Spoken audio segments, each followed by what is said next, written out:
કે જે રાજકીય પાર્ટીઓ વિદર્ભમાંથી સૌથી વધારે બેઠકો જીતે એ જ મહારાષ્ટ્રની ગાદી મેળવે છે। નમસ્કાર। મહારાષ્ટ્રમાં આજે વિધાનસભાની ચૂંટણીનું મતદાન ચાલી રહ્યું છે અને 288 બેઠકો પર મતદાન થવાનું છે। પરંતુ મહારાષ્ટ્રના રાજકારણમાં એક ઇતિહાસ એવો છે કે જે રાજકીય પાર્ટીઓ વિદર્ભમાંથી સૌથી વધારે બેઠકો જીતે એ જ મહારાષ્ટ્રની ગાદી મેળવે છે। તો આ વિદર્ભનું આટલું ઇમ્પોર્ટન્સ કેમ છે એના વિશે હું તમારી સાથે વાત કરીશ।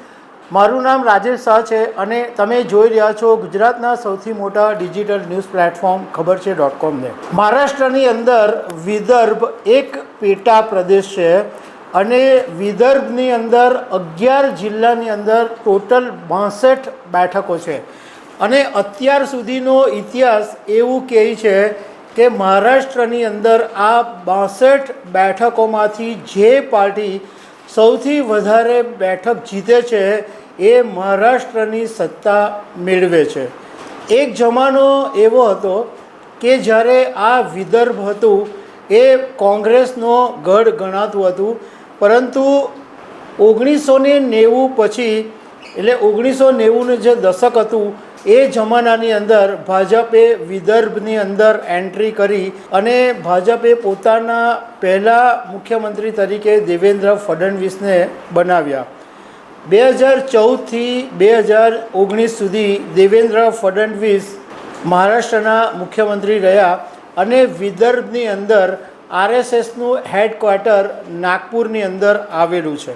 આ વખતની જે ચૂંટણી છે એમાં દેવેન્દ્ર ફડણવીસ નાગપુર દક્ષિણ પશ્ચિમ વિસ્તારમાંથી ચૂંટણી લડી રહ્યા છે, તો બીજી પાર્ટીઓના પણ જે દિગ્ગજ નેતાઓ છે એ પણ વિદર્ભમાંથી ચૂંટણી લડી રહ્યા છે। એટલે આ વખતે વિદર્ભ ફરીથી એકવાર નક્કી કરશે કે મહારાષ્ટ્રમાં સરકારની ચાવી કોની પાસે રહે છે। વિદર્ભમાંથી આ વખતે કોંગ્રેસના મહારાષ્ટ્રના અધ્યક્ષ નાના પાટોલે ચૂંટણી લડી રહ્યા છે, મહારાષ્ટ્રના ભાજપના અધ્યક્ષ ચંદ્રશેખર બાવનકુલે ચૂંટણી લડી રહ્યા છે, કોંગ્રેસના નેતા વિજય વડેટ્ટીવર ચૂંટણી લડી રહ્યા છે, ભાજપના વનમંત્રી સુનીલ મુનગંટીવાર ચૂંટણી લડી રહ્યા છે। મતલબમાં ઘણા બધા એવા નેતાઓ છે કે જે વિદર્ભમાંથી ચૂંટણી લડી રહ્યા છે। હવે મહાયુતિ એટલે ભાજપ મહારાષ્ટ્રમાં જે સરકાર હતી એમાં ભાજપ, શિંદે શિવસેના અને અજીત પવાર છે અને ભાજપ એકલા હાથે મતલબમાં ભાજપ પોતે 150 બેઠકો ઉપરથી ચૂંટણી લડી રહ્યું છે આખા મહારાષ્ટ્રમાં। એમાંથી 33% બેઠકો એટલે કે 47 બેઠકો વિદર્ભની અંદર છે અને કોંગ્રેસ 102 બેઠકો ઉપર આખા મહારાષ્ટ્રમાંથી ચૂંટણી લડી રહ્યું છે અને એમાંથી 39 બેઠકો વિદર્ભની અંદર છે। 2019ની અંદર ભાજપે વિદર્ભમાં 62માંથી 44 બેઠકો મેળવેલી, પરંતુ 2019ની અંદર આખું ચિત્ર બદલાઈ ગયું અને ભાજપ 62માંથી માત્ર 29 બેઠકો જ જીતું હતું। એટલે આ વખતે ભાજપે વિદર્ભની અંદર પોતાનું જોર વધારી દીધું છે। હવે વિદર્ભનું મહત્ત્વ એટલા માટે છે કે આ મહારાષ્ટ્રનો પેટા પ્રદેશ છે અને કોલસાની ખાણો અને મૂલ્યવાન મેંગેનીઝ મોટા પ્રમાણમાં મળે છે આ વિદર્ભના વિસ્તારોમાંથી અને કોલસાની ખાણને કારણે વિદર્ભની અંદર ચંદ્રપુર, કોરાડી, ખાપરખેડા, મૌડા અને તિરોડાની અંદર થર્મલ પાવર સ્ટેશનો આવેલા છે જે સમગ્ર મહારાષ્ટ્રને વીજ પુરવઠો પૂરો પાડે છે।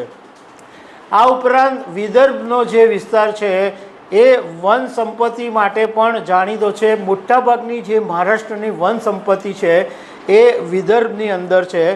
બીજું કે વિદર્ભની અંદર તુમસર કરીને કૃષિ ઉત્પાદનનું એક સૌથી મોટું માર્કેટ પણ આવેલું છે કે જે મહારાષ્ટ્રનું સૌથી મોટું કૃષિ માર્કેટ છે। બાસમતી ચોખાના ઉત્પાદન માટે પણ વિદર્ભ જાણીતું છે અને અહીંયાના લોકો મરાઠી અને હિન્દી ભાષા બોલે છે। 1956 પહેલાં આ જે વિદર્ભનો વિસ્તાર હતો એ મધ્યપ્રદેશની અંદર હતો, પરંતુ એ પછી વિદર્ભ મહારાષ્ટ્રની અંદર આવી ગયો. એટલે આ વખતે પણ વિદર્ભની બેઠકો નક્કી કરશે કે મહારાષ્ટ્રની અંદર સુકાની કોણ બને છે. તો દર્શક મિત્રો, આવી અનેક વાતો સાથે અમે તમને મળતા રહીશું. Thank you very much.